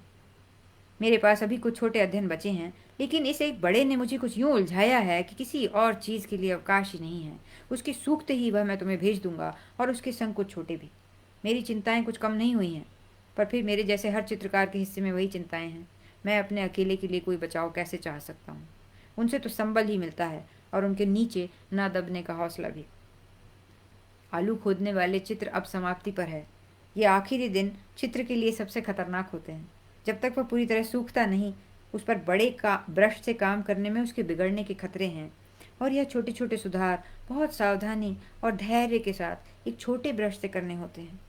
इसलिए मैं इसे उस मित्र के यहाँ ले गया ताकि वह मुझे इस बिगाड़ से बचाने में अपना योग दे। इस तरह अब यह आखिर का काम मैं उसके घर पर ही कर रहा हूँ। तुम्हें शायद इस चित्र में कुछ मौलिक लगेगा। अलविदा। मुझे अफसोस है यह आज पूरा नहीं हो पाया है। एक बार फिर तुम्हारे लिए स्वास्थ्य और शांति की कामना। मुझ पर भरोसा रखना। तुम्हारा विंसेंट। सो ये हैं इनके पत्र, और जैसा हम जानते हैं अंत में बहुत सारे पत्र इसमें ऐसे हैं जो बहुत ही महत्वपूर्ण हैं, लेकिन उन्हें पढ़ना भी बहुत मुश्किल है मेरे लिए यहाँ पे। और मुझे आशा है कि आप जिन लोगों को इनमें रस आएगा वो इसे लेके खुद पढ़ेंगे, क्योंकि वो पढ़ने के हैं। और अंत में एक पत्र मैं थियो का पढ़ देना चाहती हूँ, जो कि अंतिम पत्र है जो उसने विंसेंट को लिखा। और ये अंतिम वो समय है जब अपनी चित्रकला के शीर्ष पे अगर कोई कलाकार हो सकता है तो विंसेंट उस समय अपने चित्रकला के शीर्ष पे था। और थियो की अभी अभी शादी हुई थी, और बहुत सुंदर उसका परिवार था, उसकी पत्नी और एक बच्चा छोटा सा था। और विंसेंट उनसे मिलने गया था, और वो 5वीं मंजिल पे रह रहे थे। और वो जहाँ बच्चे को जिस तरह बड़े करना, और उस थियो विंसेंट को सपोर्ट तो कर ही रहा था लगातार, और पेंटिंग अभी भी बिक नहीं रही थी। हालांकि एक नई दिशा में एक वो शुरू हो गया था एक पहली एग्जीबिशन के बाद, लेकिन जो भी कारण रहा होगा हम नहीं जान सकते। लेकिन कहीं पर एक आलोचक हैं कला की जिन्होंने बहुत सुंदर ये बात लिखी है कि अक्सर जो वो उसकी जो अंतिम पेंटिंग है, क्रोज ओवर वीट फील्ड उसका नाम है, उसके बारे में कहा जाता है कि वो बहुत डिप्रेसिंग चित्र है, और उसमें ऐसा है, और वो मरने वाला था और वो आत्महत्या करने वाला था, और उसकी पहले का वो चित्र है जिसमें दिखाई देता है। लेकिन उन्होंने बहुत सुंदर एक बात लिखी है कि ऐसा नहीं है। और सही बात तो यह है कि वो पकी ज्वार जो है, पकी मकई जो है, उसको कौवे अटैक नहीं करते हैं। तो कौवे उसके ऊपर से उड़ रहे हैं, ऐसा चित्र बिल्कुल भी अपशकुनी नहीं है। वो अर्थ उसमें नहीं है। और वो तो बहुत ही अलग किस्म की चीज़ थी। और वो उसका उसकी मन मन मन जिस समय जो था वो भी बहुत अलग तरह से, बहुत ही अपने चरम पिता। तो शायद कहीं ये पता लगाना मुश्किल है ऐसी चीज़ों में कि क्या क्या कारण रहा होगा। लेकिन कहीं उसे ऐसा लगा कि वो अब थियो पे और बोझ नहीं बन सकता। और ये तो बहुत गलत है कि उसका एक इतना छोटा परिवार अभी अभी बन रहा है और उसमें उसे मुझे सपोर्ट करना पड़ेगा। और मुझे तो अभी बेहद सपोर्ट की ज़रूरत है, क्योंकि मैं तो रुक ही नहीं सकता काम करने से। तो जो भी हो, ये थियो के अंतिम पत्र के साथ मैं समाप्त करूँगी इस सेशन को। प्रिय विंसेंट, तुम्हारी चुप्पी हमारे लिए तुम्हारे अस्वस्थ होने की आशंका लिए हुए है, और हम दोनों के लिए यह बहुत ही कष्टकारक है कि तुम बीमार हो। हमें कितनी खुशी होती अगर हम तुम्हें कुछ राहत दे पाने की स्थिति में होते। डॉक्टर पैरॉन हमें आश्वस्त करते हैं कि यह कठिन समय भी जल्द ही बीत जाएगा। अगर हमारे बीच की भौगोलिक दूरी इतनी अधिक न होती तो मैं तुरंत ही तुम्हें देखने चला आता। लेकिन जब भी तुम्हें ज़रूरत महसूस हो, एक हल्का इशारा भर करना, मैं चला आऊँगा। पिछले हफ्ते हमारे विवाह को साल भर हो गया। समय कहाँ जाता है। इस वर्ष हमारे पास संतुष्ट होने का हर कारण है। मुझे याद है तुम मुझे विवाह करने को किस तरह प्रेरित किया करते थे, और कितने सही थे तुम। मैं पहले से कितना अधिक खुश हूँ।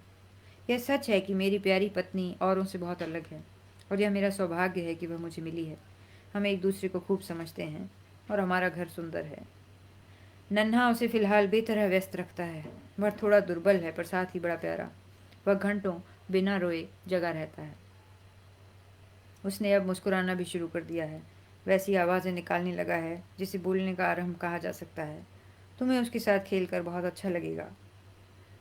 प्रदर्शनी में तुम्हारा काम बहुत सराहा जा रहा है। परसों ही डियाज ने मुझे रास्ते में रोक कर कहा कि अपने भाई को मेरी बधाई देना और कहना कि उसका काम अद्भुत है। मोने ने कहा है कि तुम्हारा काम प्रदर्शनी का सर्वश्रेष्ठ काम है। बहुत से अन्य कलाकारों ने भी मुझ तक इसी आशय का संदेश भिजवाया है। सैरे तो और काम देखने हमारे घर ही चला आया और देखकर मुग्ध हो गया। उसका कहना था कि अगर उसकी अपनी खुद की एक शैली न होती जिसमें वह थोड़ा बहुत अभिव्यक्त कर पाता है, तो वह अपने सारे आग्रह सरोकार आदि छोड़कर उसी खोज में लग जाता जो तुम खोज रहे हो। लॉजे वापस आ गया है। वह तुमसे मिलने ना आ सका क्योंकि उसे माँ बहन के स्थानांतरण में उनकी मदद करनी थी, और फिर उसके पास यात्रा के लिए पैसे नहीं बचे। मेरे प्यारे भाई, याद रखना कि संसार में किसी बात से मुझे ऐसी खुशी नहीं हो सकती जितनी यह जानकर कि तुम स्वस्थ प्रसन्न हो। मैं हर दिन तुम्हारे लिए प्रार्थना करता हूँ। हौसला रखना। जो और अपने प्रिय भाई की ओर से बहुत सा प्यार। थियो।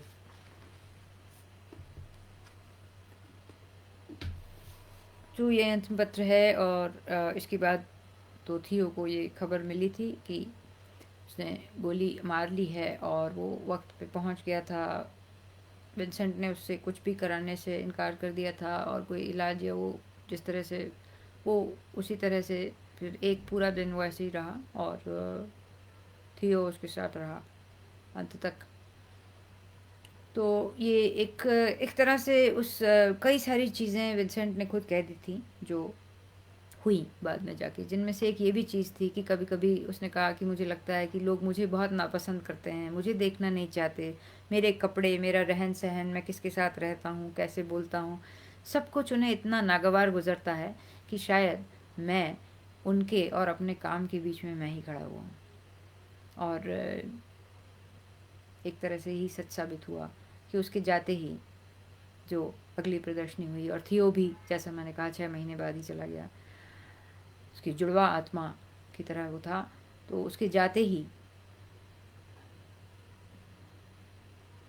विंसेंट वैन गॉग का नाम इस तरह से प्रकाश में आया जैसे उस दौर के किसी भी कलाकार का नहीं आया।